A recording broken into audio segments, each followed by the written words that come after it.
ছাড়া গাড়ি চালাচ্ছি। হ্যাঁ না শুনিনি, তবে আমি এখন চালিয়ে দেখলাম। দর্শক, আমি আছি আন্তর্জাতিক বাণিজ্য মেলা এবং বাণিজ্য মেলার এখন যে জায়গাটাতে আমি অবস্থান করছি সেটা হচ্ছে আকিজ মোটরসের সামনে। এবং আজকে আপনাদেরকে চমৎকার একটি জিনিস দেখাবো যেটি দেখে আপনি অবাক হয়ে যাবেন, এবং এটি বাংলাদেশে এই প্রথম এবং আকিজই প্রথম শুরু করেছে সেটি আপনাদের দেখানোর চেষ্টা করছি। আপনারা দেখছেন আমার পাশে খুব চমৎকার একটি গাড়ি দাঁড়িয়ে আছে। তবে এই গাড়ির বেশ কিছু বিশেষত্ব আছে যেগুলো হয়তো আপনারা আগে যারা সুযোগ হয়নি, কারণ বাংলাদেশে এটি এই প্রথম আসছে। সেটি হচ্ছে এই পুরো গাড়িটা হচ্ছে কোনো ইঞ্জিন বা অয়েলের কোনো ঝামেলা নেই। পুরো গাড়িটি হচ্ছে একদম ফুল ইলেকট্রিক একটা গাড়ি, এবং বাংলাদেশে এমন গাড়ি আগে কখনো এসছে কিনা আমার জানা নেই। তবে আমরা যতটুকু জেনেছি আকিজ প্রথম শুরু করছে একদম জিরো মাইলেজের যে গাড়িটি বাংলাদেশে প্রথম এনেছে আকিজ। এবং এটার যে ফিচারটা সেটি দেখলে আপনি কিন্তু অবাক হয়ে যাওয়ার, এবং দেখে কিন্তু কোনোভাবেই বোঝার উপায় নেই এটি একটি ইলেকট্রিক গাড়ি।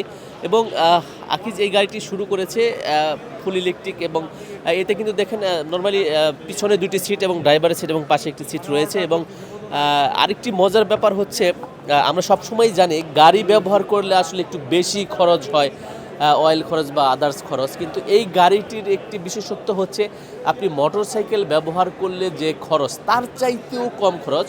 মানে আপনি একটা মোটরসাইকেল ব্যবহার করতে গেলে প্রায় প্রতি মাইলেজে কিন্তু প্রায় 3.5 টাকার মতো আপনার অয়েল কস্ট যায়, কিন্তু আর এই গাড়িটি কিন্তু একটি চার্জে কিন্তু আপনি মাত্র 2.5 টাকা খরচ হবে। শুধু এই গাড়ি না, আকিজ কিন্তু আরও চমৎকার কিছু গাড়ি নিয়ে আসছে। এখানে দেখতে পাচ্ছেন একটি সিএনজির মতো একটি গাড়ি, সিএনজি যেটা বলি, এটা কিন্তু ফুল ইলেকট্রিক একটি গাড়ি।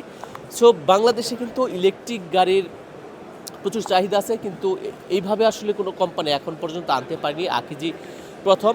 তো এই চমৎকার যে ফিচারের যে প্রাইভেট কারটা আমরা আপনাদেরকে দেখাচ্ছিলাম, এটির দাম ধরা হয়েছে 47 লক্ষ টাকা।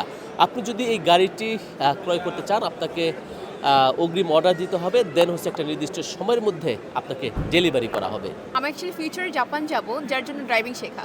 তো আমার ইচ্ছা আছে ভবিষ্যতে অবশ্যই আমি গাড়ি কিনবো ইনশাল্লাহ, এটা আমার একটা ড্রিম। সো ফার্স্ট টাইম হচ্ছে একটা স্কুটি কিনবো, দেন হচ্ছে একটা গাড়ি কিনবো। তো গাড়ি হচ্ছে আমার একটা ইমোশন, গাড়ি দেখে আমার অনেক ইমোশন কাজ করে। এই গাড়িটা কেমন লাগছে যেটা বসে হ্যাঁ আছেন? অনেক সুন্দর, তাই তো ওই জন্য উঠে বসে আছি। তেল ছাড়া গাড়ি? মানে তেল ছাড়া গাড়ি কখনো চালাচ্ছি। শুনেছেন? হ্যাঁ না শুনিনি, তবে আমি এখন চালিয়ে দেখলাম।